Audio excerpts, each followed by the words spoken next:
Welcome back to the Stories That Shape Us. I am your host, Brock Doty, and today we're going to be diving into those life-altering moments. You know, the ones that completely shift our direction when we least expect it. Oftentimes, it's easy to go through life on autopilot, sticking to what's familiar, what's safe. But sometimes, life throws us a curveball, an opportunity disguised as uncertainty. And in those moments, we're faced with the choice. We can stay where it's comfortable, or we can take a leap into the unknown. These leaps are never easy, but oftentimes they lead us to growth that we never could have imagined if we stayed in our comfort zone. They introduce us to people, places, and experience that shape us in ways that we never saw coming. I'm excited to introduce today's guest, Haley Straw, because she knows all about embracing the unexpected. She went from being a stay-at-home mom in Oregon to starting over in Missouri, where she found herself in an entirely new role, driving a taxi for the Amish community. It started as a simple move that eventually turned into a journey of self-discovery and unexpected lessons. Haley, I'm so excited to have you here on the show. Welcome to the Stories That Shape Us. I'm grateful to be a part of this, and I hope that my story will inspire others as well. Awesome. Haley, before we get into it, life before the move, what did that look like in your everyday life back in Oregon? So, part of what shaped me was my upbringing. My dad was Catholic and my mom was Mormon, and she took us to the Mormon church. And Mormons have a very unique way of looking at life, and it's a very high demand religion. There's a very strict moral code, there's actually a strict dietary code. It's just a very strict religion, and with it breeds some weaknesses in people. And so I have some struggles from that upbringing. Part of that upbringing, we were encouraged to marry very young and to start a family very young. And I did those things, and I didn't know who I was or what I really wanted out of life. I just followed this prescribed script that I was supposed to do. How old were you when you first got married? I was 20, 20. which I think is young. I have a 20-year-old, and if she was married, I would like, no, don't do it. She's not ready. And I wasn't ready either. But Mormons are taught to have big families. So we had 6 children. And Mormons were also taught to have like the mother in the home. Well, there's something called the Family of Proclamation to the World. I don't know if you've heard of that. So it came out in 1995, I want to say, from the LDS prophet. His name was Gordon Hinckley. And I had my children memorize it. I've had it memorized, but I've since forgotten most of it. But anyway, what it talks about is that families are ordained of God, that the father and the mother are to be married, that children are entitled to birth within the bonds of matrimony, and the father's duty is to provide and protect, and the mother's duty is to nurture and build the home and teach.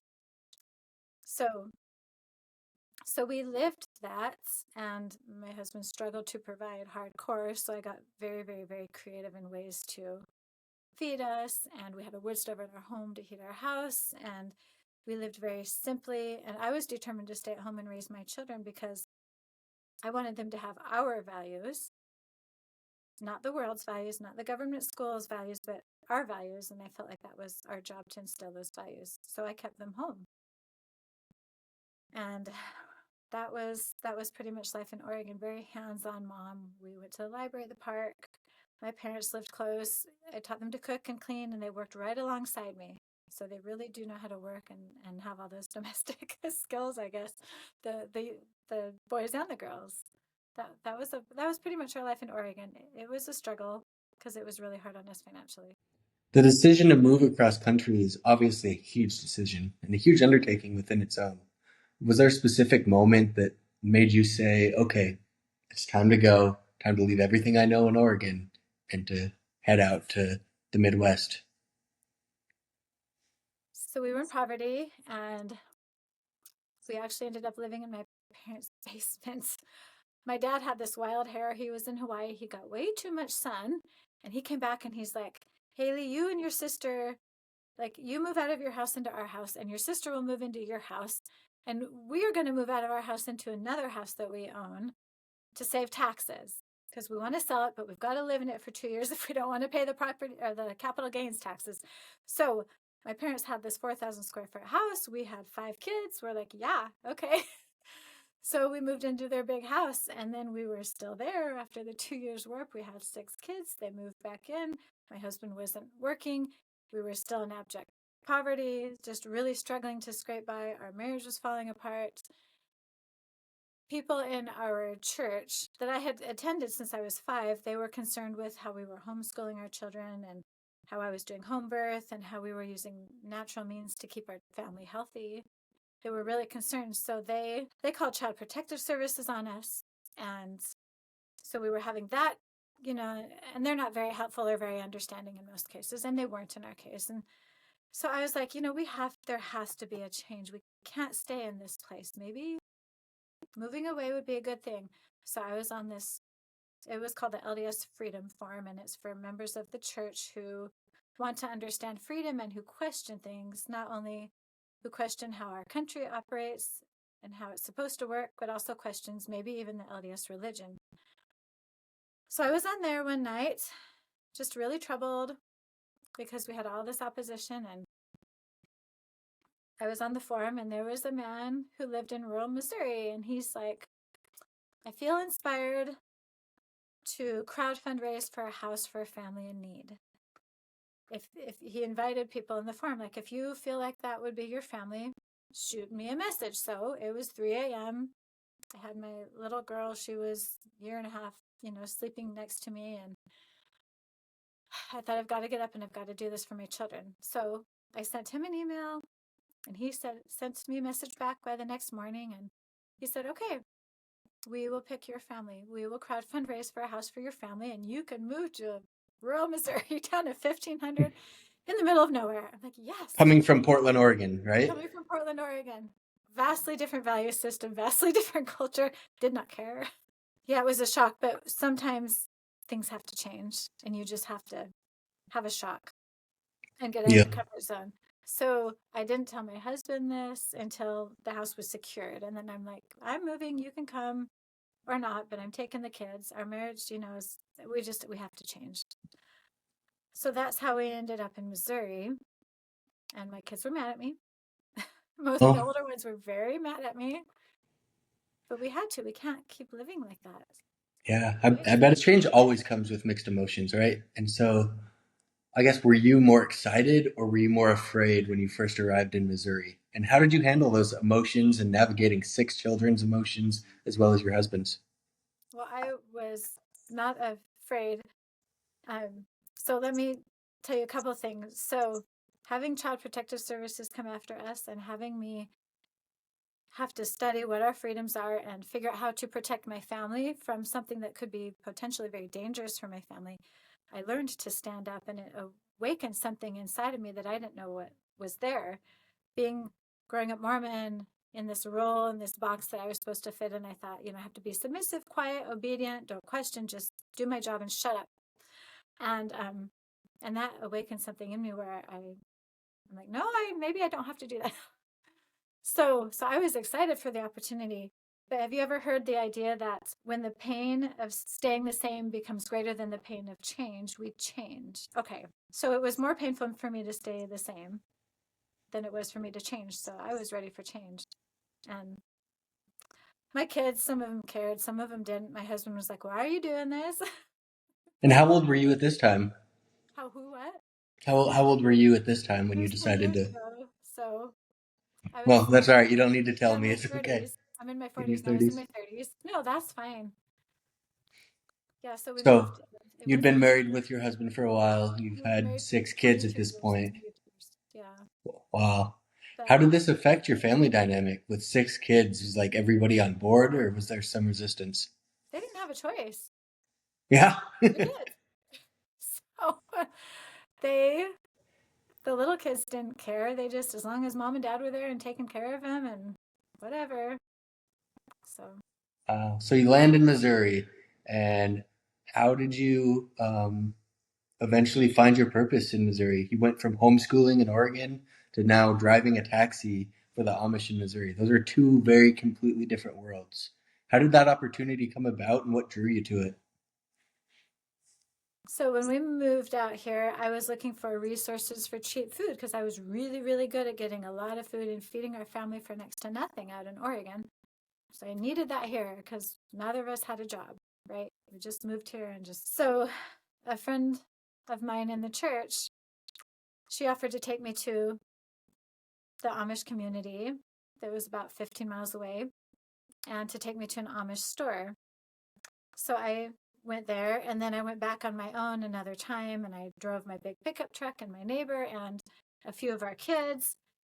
And the store didn't have what we wanted. So Sylvia, the woman at the store, she's like, well, just, if you want the salt, you just go down the street, take a right at the first corner, and it's right there on the left. And so we followed her directions. And I had not talked to the Amish before except for Sylvia, but she directed us to a house. And I'm like, okay, this is weird. This is not a store. What do we do? So after a few minutes of sitting there, not seeing anybody, not knowing what's going on, I'm like, well, we're here. So I'm just going to go find out if they have salt. So everyone was sitting in the pickup truck watching me, kind of afraid. They weren't sure what was going to happen. So I got up and I walked up onto the front porch and I knocked on the door. And this Amish woman who was maybe 10 years older than me, and she wore a ragged um, cap. The Amish wear caps, and her gray hairs were sticking out. And she was very weathered and tan and wrinkly and very skinny, and her clothes were very dirty and torn, her dress and her apron. And she had two little children peeking out from behind her dress, just wondering who this stranger was at their door and what she wanted. So I said, well, Sylvia sent me here for some salt. Do you have any salt? I'm like, wow, okay. I've never gone to a stranger's house for salt before, but here I was. So she gave me some salt and I paid cash for it and got back in the pickup truck and was kind of shaking because it was a new experience and I wasn't sure what to make of it. Then started the truck and out runs Enos from the goat milking barn. He runs over to the side of the truck where my neighbor was sitting and she rolls down her window and he leans in and he's like, nice truck. I'm like, thanks. He's like, we need drivers. Do you want to drive for us? We pay really well, 75 cents a mile. That's nothing, okay? He's like, wait, like 75 cents a mile. Imagine that in a big diesel truck. No, okay. Anyway, that's what he said. And I'm like, okay. Then he asked me for a pen and paper, which I didn't have. So he ran into his house and he got a pen, got a little notepad, wrote his name, Enos, wrote his address, handed me the paper, and said, okay, we'll talk to you later. And off I went and off he went. And I was like, what? What the heck is that? You were just kind of culture shocked at that point. Yeah, yeah. And I wrote that story in my book, but I probably forgot some of the details. But anyway, so I went home and then I went to church that Sunday and I knew there was an Amish taxi driver at church. So I hunted him down and I said, look at this paper I got from Enos. What the heck? And he explained what it was. And I said, well, why is there no phone number? And he's like, well, they don't have phones. They just have a phone shack, which is a 3 foot by 3 foot size little teeny building with a landline phone, and they can only make calls out. And that's how they communicate with people. I'm like, well, how am I supposed to get a hold of this guy? He's like, well, you got to drive over there and talk to him. They needed drivers, and he asked me, and that's how I got started driving. Well, And I had a big oh, van, and they like big vans, they like big trucks, they like trailers, they like all those things. So, and you had a van, you had a trailer, and you had a truck. yeah, big van because I have a Yeah. big family, right? Big truck, big family. So they have big families. They need those big vehicles for their big families to haul them around. What were some of your impressions when you first started working with the Amish? Did anything surprise you about their way of life, their everyday culture? What shocked me most of all was actually before I started driving them, I had hired a couple of them to do some work on the house we were just given. And they can't drive themselves to my house. It was about 17 miles from the community. So I would go pick them up. And I was very uncomfortable at first, but they started joking around and actually teasing me and just laughing. And I didn't think they were that way. I thought they were very, because they look so serious, right? Very stoic. Yeah, Very but they're stoic. really hilarious. They love to laugh and sing and enjoy life. So that was a good thing that I found out about them. I bet. I love that. Was there any stereotypes you had going into it that you weren't really, that you later found out were false? That was one of them. One of them was that they were very serious and could not enjoy life. The other one was when I had these two men at my house. You walk into the house and there's a big mirror right on the wall, right in the music room. And they walked by that mirror and I was almost like sweating, thinking, oh my stars, they've never seen each other in a mirror. I'm helping them sin. They're going to sin. I don't want to help people sin. And then they were working on my chimney because they were installing piping through my old chimney. The house was like 120 years old and I wanted a wood stove. So they asked me for a mirror, and I'm like, you can have a mirror? They're like, yeah. So I gave them a little mirror so they could look up in the chimney. And then on the way home, I asked them, I said, so you had a mirror? I said, have you ever seen yourself in the mirror? They're like, yeah, we've seen ourselves in the mirror. We know what we look like. I said, well, I thought there was a rule against that. And they're just laughing their head off at me because, this dumb English girl doesn't know anything, right? Yeah. I know I have a couple stereotypes myself. Obviously, the technology aspect of it, they're not allowed to have technology. When we were talking earlier, you said some of them drive, some of them have electricity because of solar panels, but can you kind of break some of that down as well? Kind of like their living day to day stereotypes? So I will start by saying that each community has this own organon, which is a code of conduct and rules that they agree to adhere to for being part of that community. So if you don't like the rules in one community, say the community I've got one just west to me, if you don't like the community rules there, you can move to another community. And so actually a lot of communities from the community west of me have actually moved to the community east of me because they like their rules better and they can still be Amish, but they have more freedom. Like they can wear stocking caps in the community east of me. In the community west of me, the men are not allowed to wear stocking caps. So their ears are showing and they're just wearing their hats.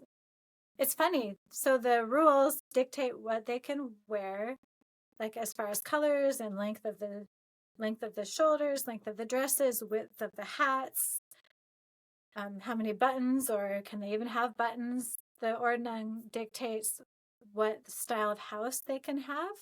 Typically, Oh, Amish houses are very simple, and having a dormer on a house would be way too fancy for some communities.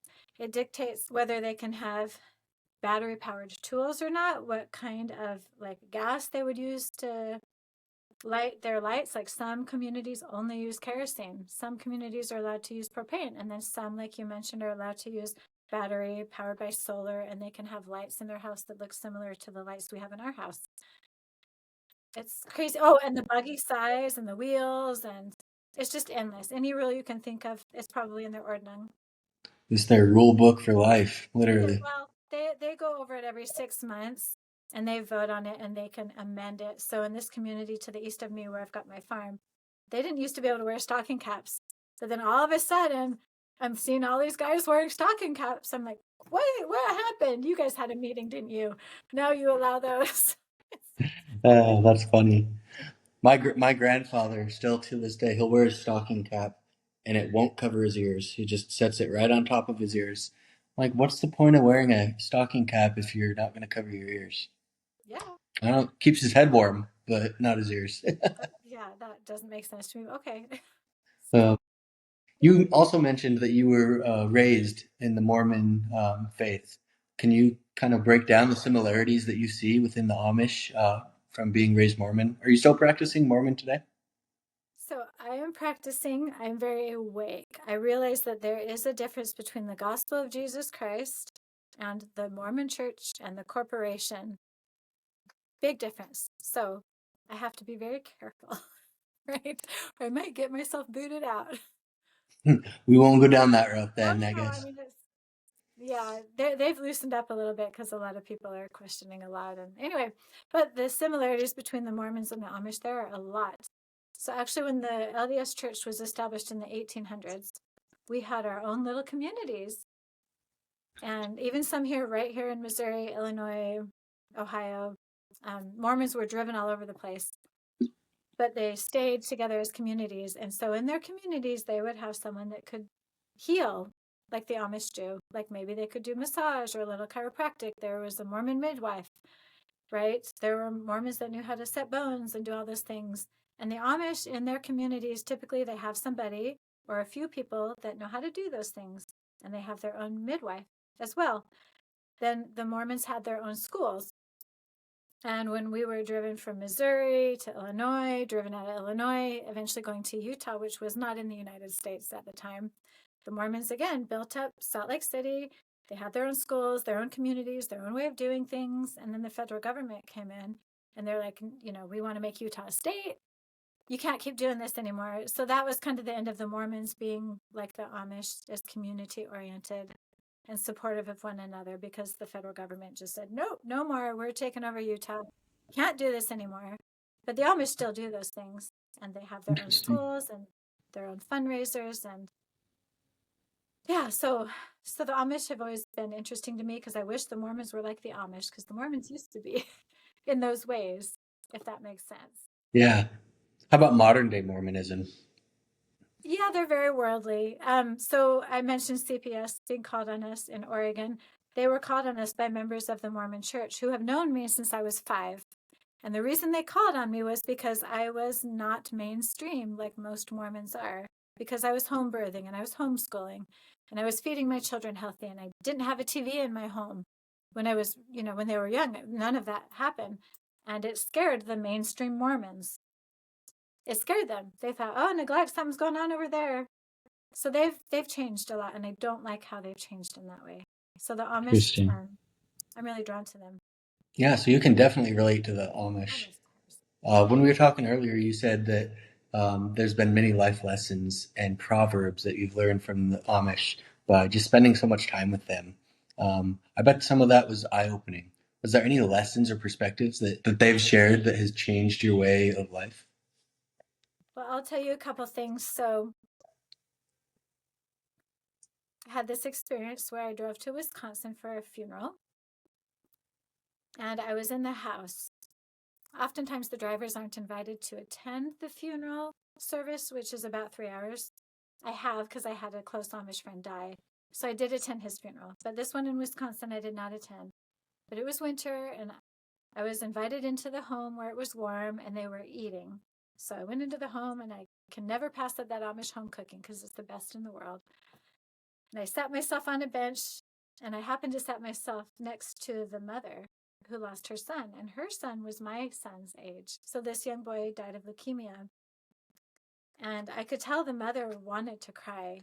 I mean, she was just holding back so much emotion, and she was sitting up really straight and proper. And I told her about my son, and I was empathizing with her, and everything in me wanted to hug that woman and let her cry.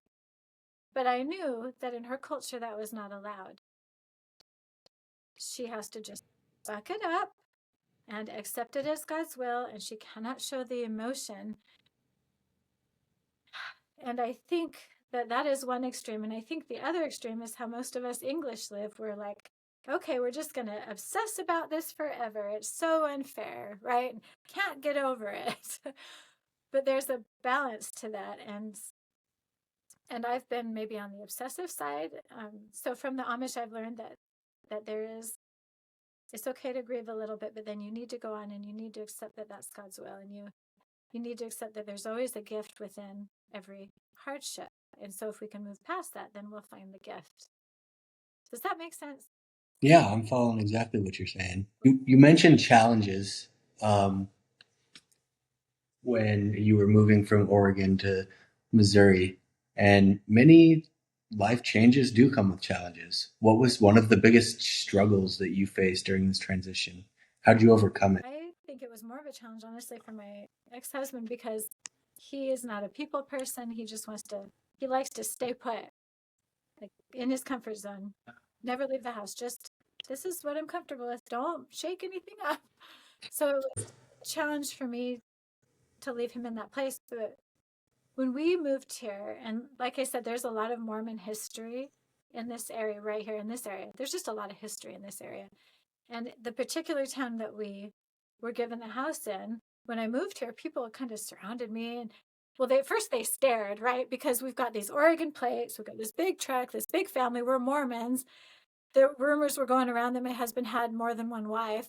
I mean, I wasn't aware of any other wives besides myself, but there were rumors going around town. And anyway, so people would stare at us and then they talked to us. And we were actually warned that this community in particular, there's just something about it. And I believe it, that there's a past and that there's a force or spirits here, whatever you want to call it, but that it can be a really, really, really challenging place for families. And you could say it proved to be that way because after 2 years, we ended up in divorce. And we did have enormous challenges here. So it's been about 7 years since the divorce. Those challenges are still lingering, right? You don't get divorced and then all your problems are solved. It creates new problems. I've had to learn to let go. I had to just let my family respond to the divorce how they were going to respond. And my community respond, and the Amish, they had their views on it, and the Mormons had their opinions on the divorce. Just have to let them. And the Amish do that too, okay? They won't fight somebody. If somebody comes in and pillages their house, they'll stand there and let them do it. Okay? Somebody's beating on them, they'll stand there and let them do it. Somebody steals from them, or doesn't pay them when they, like the Amish build your house and the person doesn't pay, they won't sue. They believe vengeance is the Lord's. And they just let them, but that's what they do and that's what they feel right about. And so I've had to learn to just let people be where they're at and trust God and let God take care of it. That's a big lesson I learned from the Amish. I love that. I love that. That's so beautiful. So now that you've been in Missouri for 10 years, what's been the biggest lesson that you've learned just from taking that leap of faith and leaving everything you know behind in Oregon, from your family to your friends to your church? Like, what has been that biggest lesson along the way? So an Amish proverb, it goes, we are not promised skies always blue, but a helper to see us through. And that is true. We are never alone. And growing up Mormon, we were taught, just like the Amish are taught, okay, we're both taught, you leave the church. I was taking a break after the divorce. You leave the church or you sin or whatever it is, and divorce in Amish land and Mormon land can be considered a sin for the most part. That God will withdraw his spirit from you, that his angels will withdraw from you, and that you will be alone. And so I sinned. We were divorced. We both made mistakes. And I fully expected God to withdraw from me. You know what? He didn't. He was always there. Yeah, And he doesn't leave us or forsake us. no, even if we sin, but I was taught that if we sin, he'll leave us, and so are the Amish. And so the Amish were freaking out, and the Mormons were freaking out. But I actually learned how to rely on God, and I sought his guidance even more because if I was following his guidance more fully, maybe the divorce wouldn't have happened. So that was a big lesson that Wow. was hard. Something a little bit more lighthearted we can talk on is do you have any tales of actually driving them? And I know when I looked up Amish taxi on the internet, I looked at horse-drawn carriage, and you later told me that, hey, that's not what I do. I'm in a van. Like, I drive a vehicle just as well. But can you tell me like some of the stories that you've encountered over the last 10 years, just being around the Amish? I became friends with a family who had 10 kids, and I have six, and our kids became friends, and we became friends. I decided to take some of my children back to Oregon to visit after we'd been here a year. And Delbert, he's like, well, why don't we join you and we'll go to Colorado? I've always wanted to go to Colorado. It's on the way to Oregon. We'll just plan a family trip together. And so this Amish guy who has no access to technology is telling me all about Colorado. I'm like, how do you know these things? He gets all these brochures mail order. He, so he's planning our trip, and he's like, we're gonna go, to Colorado Springs. I'd never heard of Colorado Springs, and we're gonna do this and this and this. And I've got relatives out there. Your family can stay in our relatives' homes, and it'll be a great trip. So he planned this trip with no technology, just brochures, and snail mail, and it was great. So like I said, my family had never been to Colorado. His family had never been to Colorado. His children had never seen mountains. They had never been west. I don't even know if they've been to Kansas, which is like an hour from here. Oh, Okay. They're very much in Missouri. So it was exciting for all of us. So we get in the big van and we start heading out west. And the first night we actually stayed in a community called Yoder, Kansas. And it was on the route to Colorado. And I had never been to Yoder, Kansas before, and neither had he, but he had connections. So my children were able to stay in an Amish home. And it was actually interesting because I was still new at the Amish world. In this Amish home, they actually had carpet, they had lights like you and I, they had a vacuum. I'm like, how is this Amish? Very, very, very modern. Okay, lots of battery power. So we stayed there, did our thing, and then we went to Colorado. And as we were driving through Kansas, western Kansas, you could, we thought maybe we were seeing clouds, but eventually as we got closer, we noticed it was the Rocky Mountains. And I was getting excited, and the Amish children were getting excited. And I'm like, guys, look ahead. What do you think's going on up there? And oh, my stars, the closer we got, the louder they got. And they were jumping around in the back of the van, hooping and hollering because they'd never seen a mountain before. And well, that is truly special. it was a gift because the Amish, because they live so isolated in their own communities, away from all this technology and distractions, things mean more to them. Simple things have meaning. And it's such a breath of fresh air for me to see that and be reminded of that when I'm around them. The everyday things we take for granted is the things that they Yeah. love and get excited about.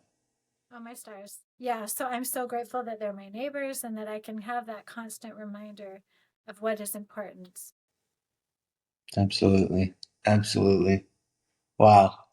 Haley, this has been such an insightful conversation. You've offered so much wisdom on taking bold steps and embracing change. And I'm sure our listeners are walking away with a fresh perspective. I'd love for you to share the life journey of an eagle, as you mentioned before. It's such a powerful and strong metaphor on personal growth and transformation, and kind of reminds me of your story, how you uprooted everything and left to go do something new and redefined yourself. So, could you walk us through that story of the eagle and explain how it's shaped your outlook on embracing change and stepping into the unknown? Oftentimes, God will put people in place just when you need them, or stories or parables or scriptures in place just when you need them. And the story of the eagle was actually an answer to a prayer. It was helping me understand my past and come to terms with it. So the eagle is the national bird of America, and it is seen as a symbol of courage, bravery, and freedom. The eagle is an extraordinary bird. Most people don't know that they can live up to 70 years when they're about 40, kind of when we hit middle age, right? You know, Midlife crisis, right? right, midlife crisis. I got divorced in my 40s. A lot of people go through things in their 40s. The eagles go through things too. They have a major decision to make. Their life can end there, or they can go through a transformation and live another glorious 30 years. So, what they do is if they want to live another 30 years, they fly to the top of a mountain. By the time they're 40, their beaks are worn out and useless, and their talons are also worn out and useless. So, if they want to continue living, then they need to go through transformation. So, they have the choice to make. They can go through this transformation or they can just die of starvation, right? So, if they want to go through this transformation and keep living, they go to the top of a mountain and they bang their beak on the rocks, and they bang and they bang and they bang and they bang until it falls off, and then a new beak grows in. And with that new beak, they use it to tear out their talons one by one. And then new talons grow in. And then with their new beak and their new talons, they rip out their feathers because their old feathers are matted and dirty and worn out and broken. And they need new feathers as well. And the whole process takes about 150 days. And it is painful and it is torture, and they are alone. And once that transformation is complete, they fly off, good as new, and they continue living with a renewed purpose and joy for life. And I think a lot of us go through a transformation, or we can. We're given the opportunity, right? Beautiful. How can you relate that to your life?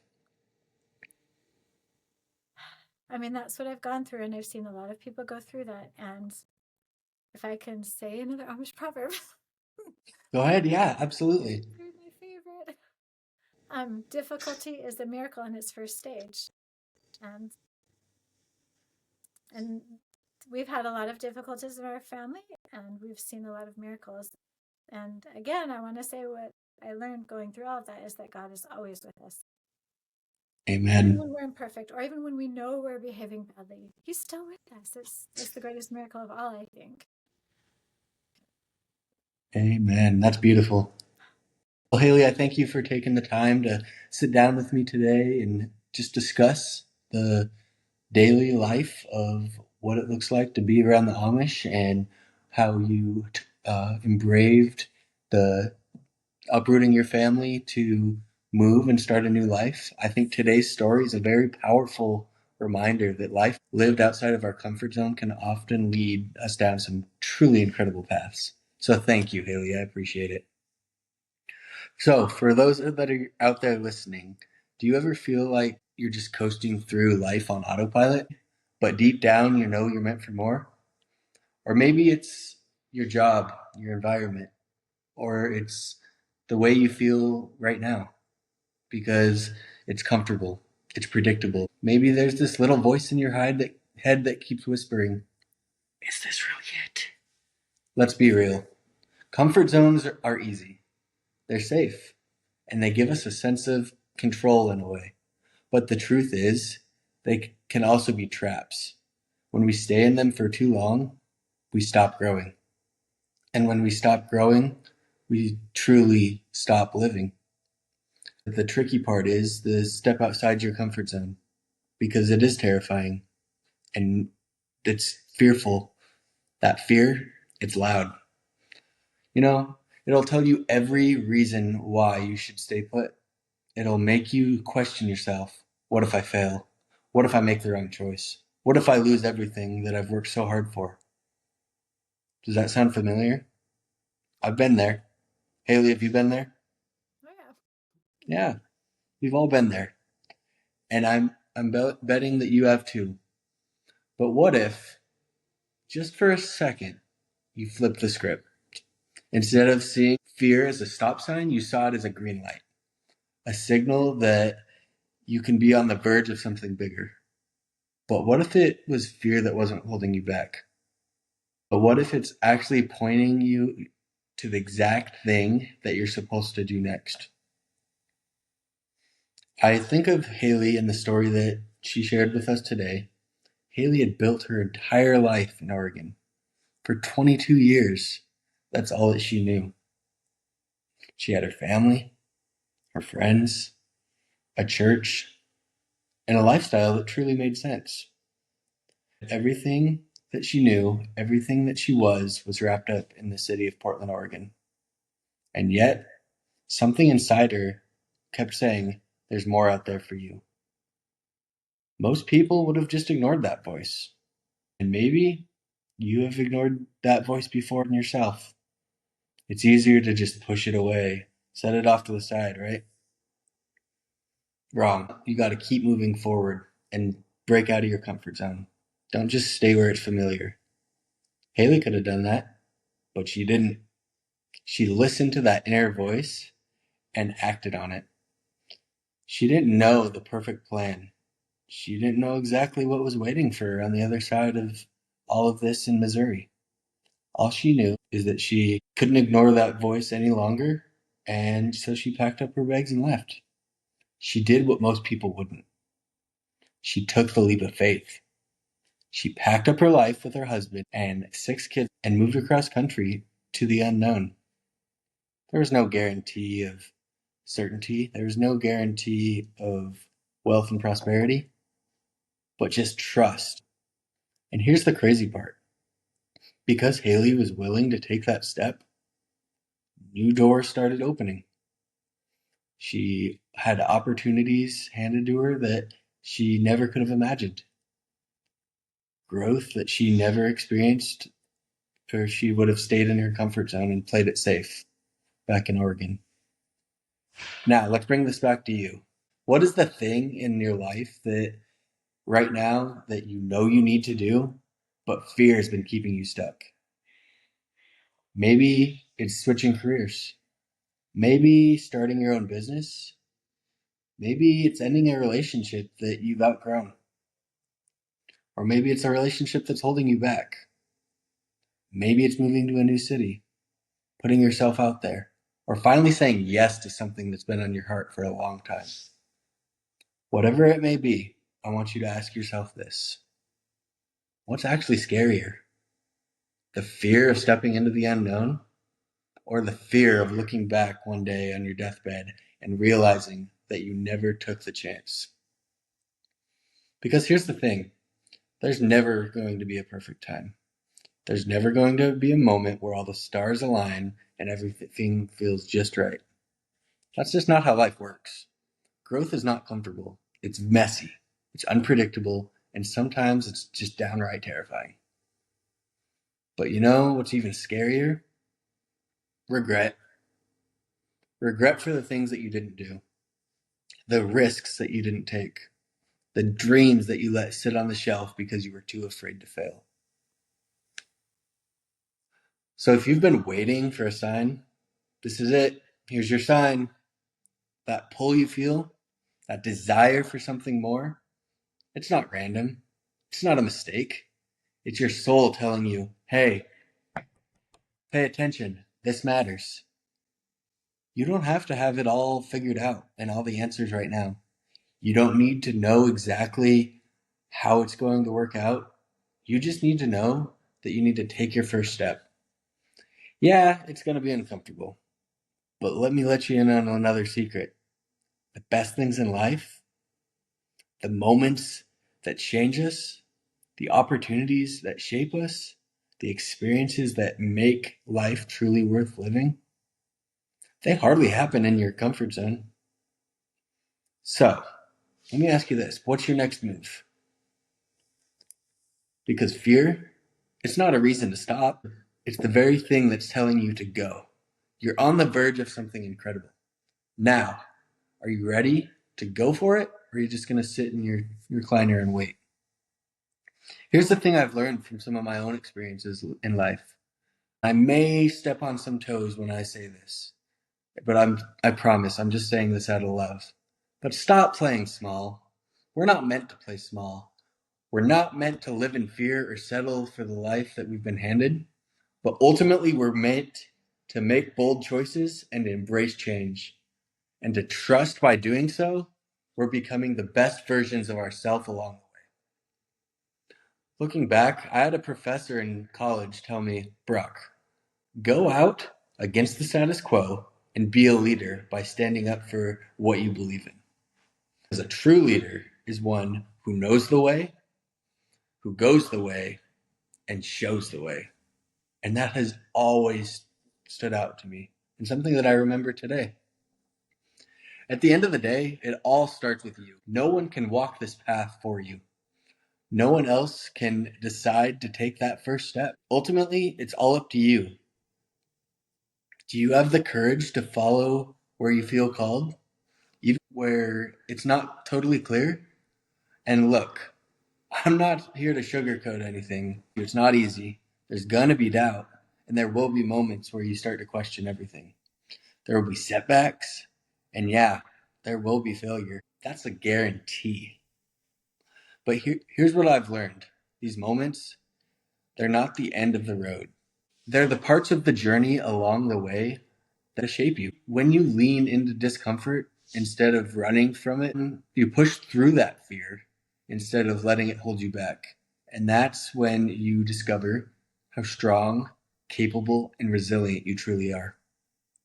And with every challenge you overcome, with every moment you refuse to quit, you unlock a new layer of yourself, one you didn't know existed.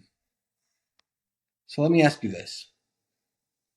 What what is one step that you can take today to start walking that path?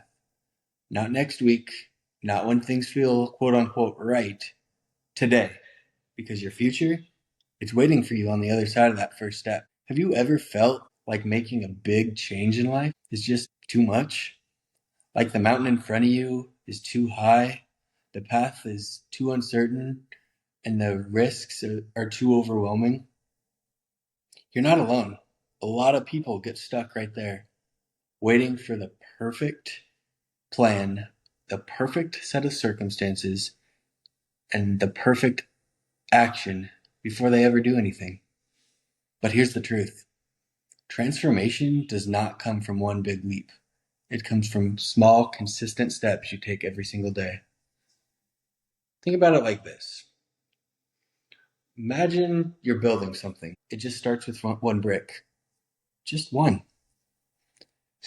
And that first brick might not seem like much on its own, but as you keep stacking them, one after another, something pretty incredible begins to take shape. I'm going to get personal for a second, but think about something you've always wanted to do. Maybe a career move, starting a side business, getting in shape, or even just improving your mindset. What is one small action, one brick that you could lay down today to get you closer to that goal? And it doesn't always have to be big. It could be striking up a conversation with a stranger, making a phone call, setting your alarm an hour earlier to be more productive, or even just deciding to start and take that first step. Because that's the hardest part, isn't it? That first step. I get it. Starting is scary.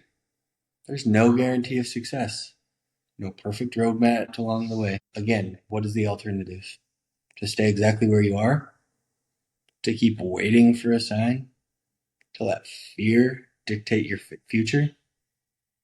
But here's the thing: there's no perfect moment, no magic green light that says, okay, now it's time to go for it. The people who built the life they want don't wait, they start. They lay that first brick, even when they don't have all the answers. And I know what some of you might be thinking: Brock, what if I fail? But let me flip that question around. What if you don't fail? What if that first step leads you to something better than you could ever imagine? What if in 1 year from now you look back and realize that small action that you took today was the beginning of something life changing and extraordinary? Again, you don't have to know exactly how the journey will unfold. You just have to trust that each step forward, each brick that you lay, is building something bigger and better. And let's talk about vulnerability for a second, because stepping into the unknown and taking a risk, showing up when you don't have all the answers, that takes guts. Brene Brown puts it simply in her book, Rising Strong. Vulnerability is not winning or losing. It's the courage to show up and be seen when we have no control over the outcome. Where do you need to show up in your life right now? What is one small, meaningful action you can take today to start building the future that you truly want? Because here's the truth: that first brick, that first step, is ultimately the first moment of courage and can change everything. So please don't wait. Don't overthink it. Just start. Lay that brick and keep building upon that foundation.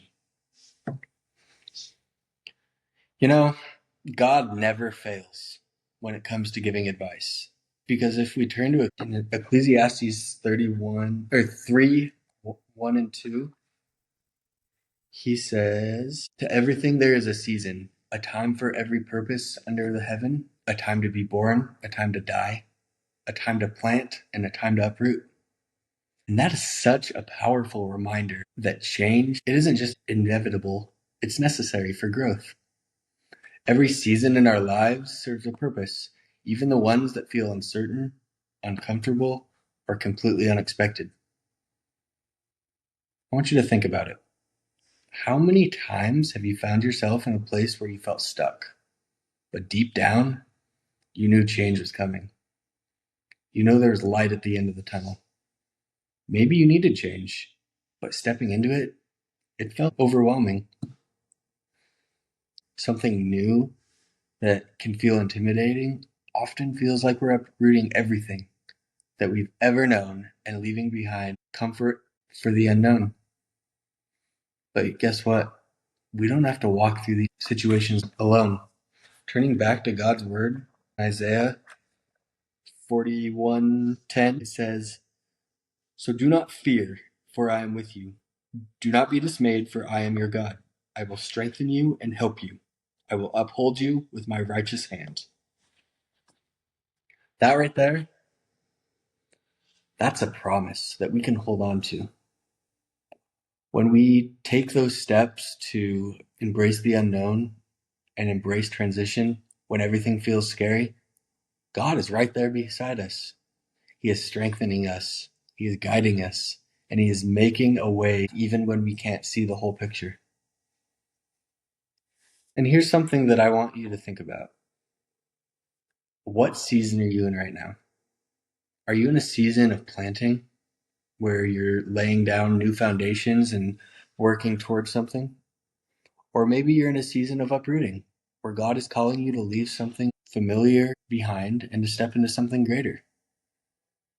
Whatever your season you're in, I want you to just trust that God has a purpose. You may not see the full picture yet, but God does.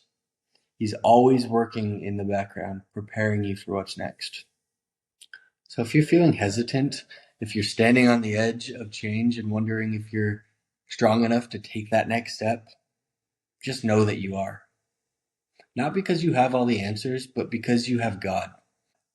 Life is a journey made up of many seasons, and each one brings new opportunities to grow, to learn, and to ultimately trust. Maybe you're stepping into a season of something new. Maybe you're standing on the edge of a big life changing decision, or maybe you're in the middle of a season that feels uncertain or uncomfortable. Wherever you are, you don't have to figure it out all on your own. God's presence is with you, strengthening you in ways that you may not even realize yet. And sometimes that strength comes in the form of simply taking the next step, even when you don't see the whole path ahead. Today, we heard from Haley's story, her leap of faith, leaving behind everything that she had built in Oregon and stepping into something completely unknown by heading across country and moving to Missouri. And I know her journey is unique to her, but the experiences of stepping out of your comfort zone and facing uncertainty, of choosing faith over fear, that's where the real growth happens. So as we talked about today, it's about laying that first break, that first decision to move forward, that first small act of trust. Change doesn't come with a roadmap, but as we lean into God's guidance, He helps us navigate the most uncertain seasons. I think about the Roman Colosseum, one of the most iconic, enduring structures in history. Do you know how it was built? One brick at a time. Yep, not in a single day, not in a single month, but over the years, patience and intentional effort built that amazing structure. Each brick, though small on its own, played a crucial role in creating something truly monumental, something that truly stands out to me today. You think about your own journey. Every choice you make, every risk that you take, every step forward is honestly part of something bigger. You may not see the full picture now, but trust me, those small, consistent actions that you're building, they're powerful. And one day you'll look back and realize every challenge, every leap, and every yes that you said to growing yourself was shaping the legacy that you were meant to leave. So if you're standing on the edge of change, feeling uncertain or unsure, I challenge you to take that first step, lay that first brick, and trust the process. Keep building, because what you're creating with your life is something truly incredible. Anyways, Next week, we have another truly amazing story lined up. I can't wait to get into it. It's a new challenge and a new conversation. I promise you, you're not going to want to miss this. And keep laying those bricks. Keep trusting the process. And remember, change isn't the end. It's the beginning of something amazing. This has been The Stories That Shape Us, where we hear real stories, real growth, and real impact. Thanks for listening. I'll see you next time.